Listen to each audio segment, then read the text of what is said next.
Hi good morning. तर स्वागत आहे तुमचं नवीन व्हिडिओमध्ये.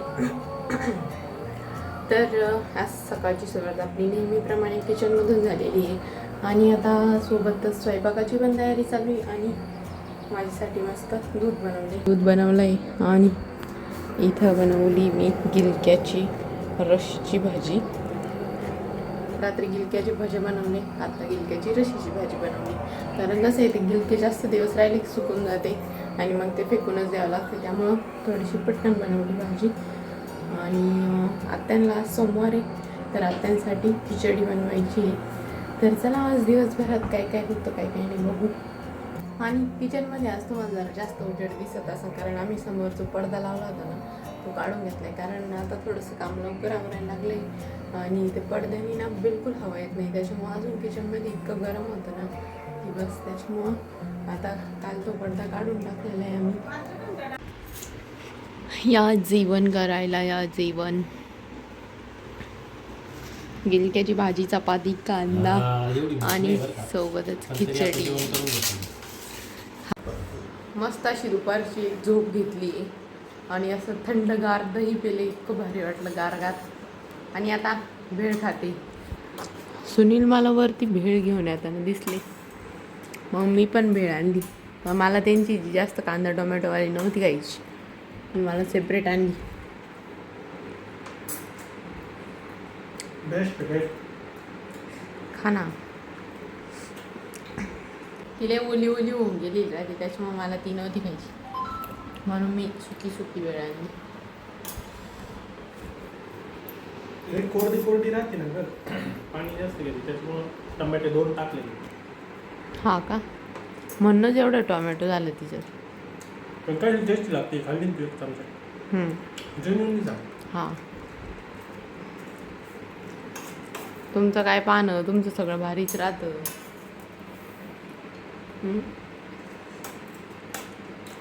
माझी बायको पण भारी आहे. हो माय गॉड, हे चुकून बोलले का तुम्ही का खरंच बोलले? आज एक जण म्हणे सुनीलला तुझ्या ब्लॉगमध्ये यायचंच राहत नाही म्हणे, आणि मग तो पाहिला ना कसा वागतो ब्लॉगवर, अशी एक कमेंट होती. तू त्याला 2-4 दिवस घेऊच नको म्हणे, आपोआप येईल ब्लॉगमध्ये. हां, तुला असं वाटलं का? मला माहिती आहे ना, मला माहिती आहे ना.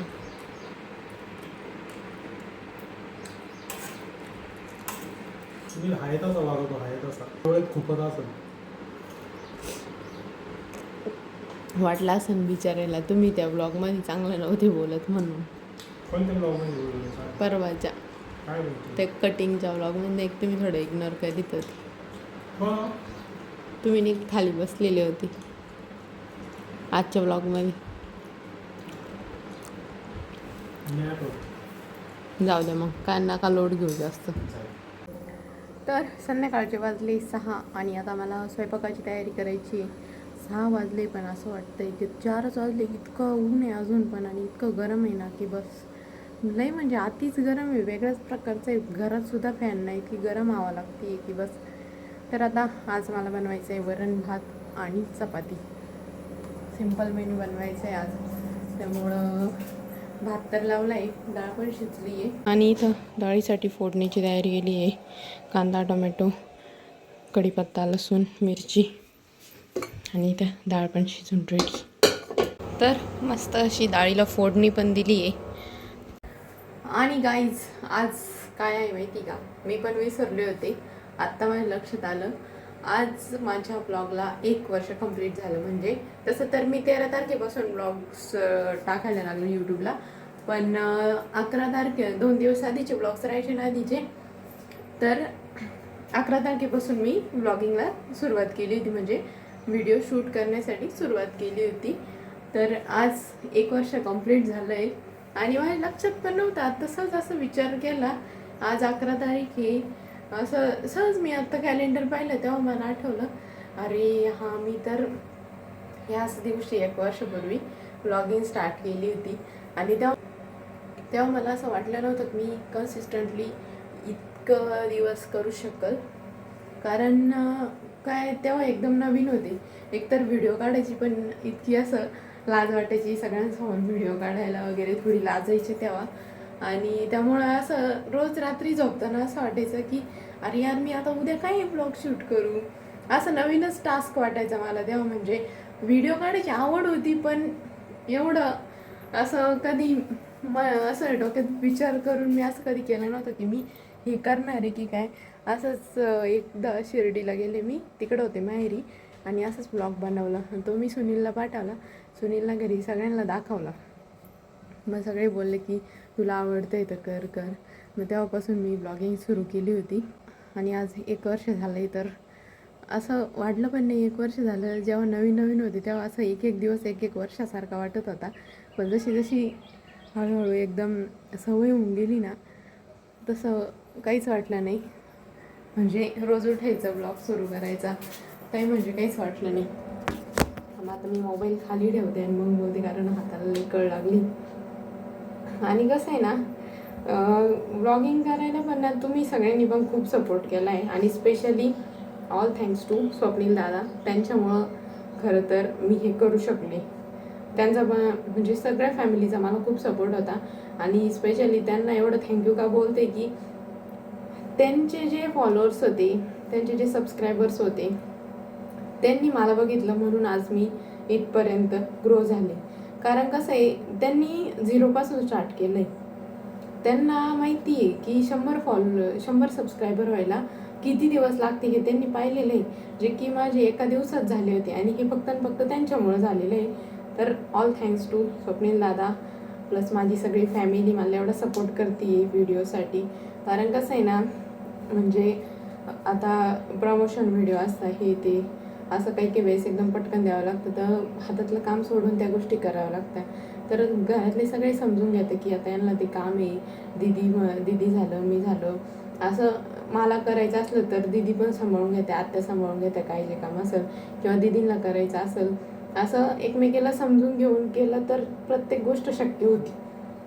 आणि आज 1 वर्ष कसं झालं हे मला कळलं सुद्धा नाही. कारण इतकं, आणि ही गोष्ट म्हणजे ना हां आपण काहीतरी घर बसल्या काहीतरी करतोय हे तर आहेच, सोबतच आपल्या मेमरीज पण राहतात. म्हणजे रोज आपण काय करतोय काय नाही हे आपण आज सपोज मी व्लॉग शूट केला आहे तो मी कधी पण पाहू शकते ना. मला याच्यावरून काही पण अरे आपण असं असं केलं होतं, किंवा कानाचे ज्या छोटे छोटे मुवमेंट्स आहे त्या कॅप्चर करतो. मोठं झाल्यावर आम्ही ते पाहू की कानासोबत आम्ही कसं खेळत होतो काय, किंवा तो पण पाहिला. आणि भारी वाटतं ना एवढ्या दिवसांनंतर आपण स्वतःला असं बघतो, ते वेगळंच वाटतं. कारण नंतर भरपूर चेंज झालेला राहतो आणि आता भरपूर चेंज असतो. त्यामुळं असं भारी वाटतंय की हे 1 वर्ष झालं आहे. तर आपण घरात पण सगळ्यांना विचारू. आता सध्या घरात कोणीच नाही आहे. आत्ता मला आठवलं नेमकी आत्यान ते पण आत्ताच हॉस्पिटलला गेले. आत्यांचं जरा कसा दुखत होता. तर आत्या आणि स्वप्नील दादा गेले हॉस्पिटलला.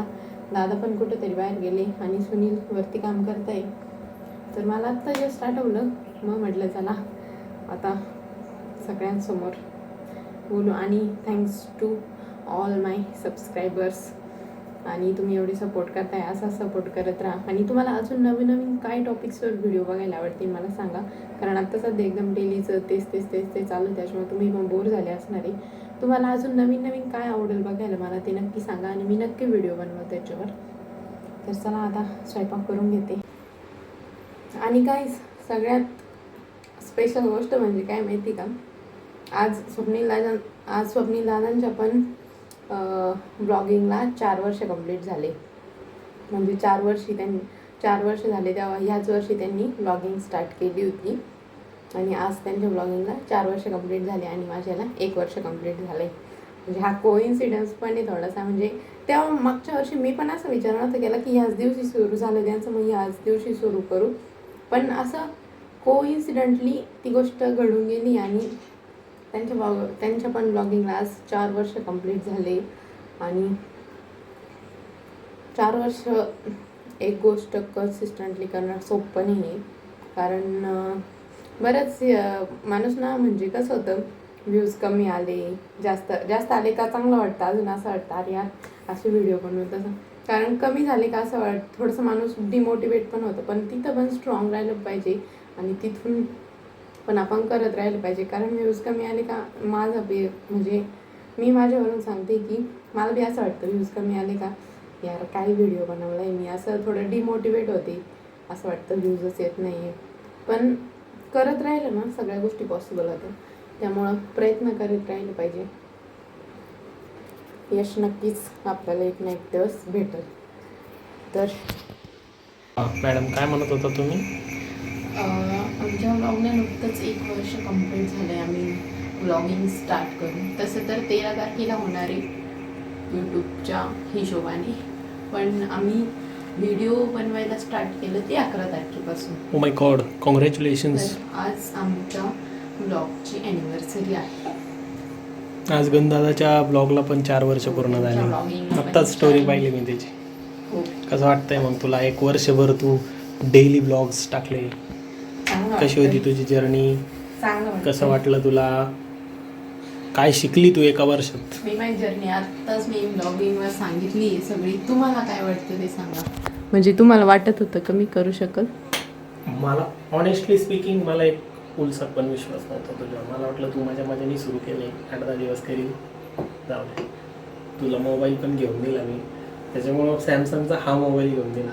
जर मला तुझ्यावर विश्वास असता तर मी तुला अल्ट्रावाला घेऊन दिला असता. तर ऑनेस्टली स्पीकिंग एवढा विश्वास नव्हता. मला वाटलं तू काही दिवस करशील पण कंटिन्यू मी करणार, पण तू केलं, दॅट इज गुड. आणि मस्त शिकली पण, स्वतःच करते. म्हणजे मी तुझ्या यूट्यूबच्या जर्नीमध्ये मला तर वाटतं मी फक्त 1% तुला हेल्प करत असेल. नाही हो, करते ना रोज. मला एवढं सगळं कॉन्टेंट देते. ऐकून घे गपची. विचारलं ना गप ऐकून घे, नाही तू विचारित नको जाऊ. बरं. हां, तर तू स्वतः एडिट करते, त्याच्यानंतर अपलोड करते, टायटल देते, थंबनेल देते, त्याच्यानंतर कॉन्टेंट शूट करायसाठी प्रयत्न करते. हे सगळे एफर्ट्स तुझे आहेत. त्याच्यामुळं मला असं वाटतं की तू सगळं शिकलेली आहे. तुला माझी जास्त गरज नाही पडत. पहिले पण नव्हती पडत. मी फक्त पहिल्या दिवशी विचारायला यायची, पहिल्या दिवशीच फक्त मला अपलोडिंगचं वगैरे माहित नव्हतं, तर ते तुम्ही करून दिलं. एडिटिंग येत होती. ते बघून मस्त वाटतं. काहीतरी करतीये तू, ते पण चांगलं वाटतं मला. त्याच्यानंतर तुझ्या ब्लॉगला 1 वर्ष पूर्ण झालं, ते पण चांगलं वाटतं. हळूहळू ग्रो पण झालं तुझं चॅनल, ते पण चांगलं वाटतं. आणि जे पण तू करते त्याच्यासाठी तू ग्रेटफुल राहायला पाहिजे की का तुला एवढं सगळं इझिली भेटलं, ते पण तू ध्यानात ठेवायला पाहिजे. ते पण मी व्लॉगमध्ये बोलले. नाही, ते मी असं गिनवत नाही तुला, पण मला असं नाही वाटतं की गिनवत नाही, पण मला माहिती आहे कशामुळे भेटलंय काय. तर मी त्या गोष्टीला कायम ग्रेटफुल राहील. ग्रॅटिट्यूड असला पाहिजे ना. Best wishes for your next 1 year as well. आणि तू नेक्स्ट 1 year मध्ये 1 लाख 1 मिलियन आणि असं सगळे ग्रोथ करत राहावा. चांगले चांगले ब्लॉग बनवावा, चांगल्या चांगल्या लोकांनी ब्लॉगमध्ये घ्यावा आमच्यासारख्या, आणि चांगल्या चांगल्या गोष्टींवरती ब्लॉग बनवावा. आनंदी राहून ब्लॉग बनवावा.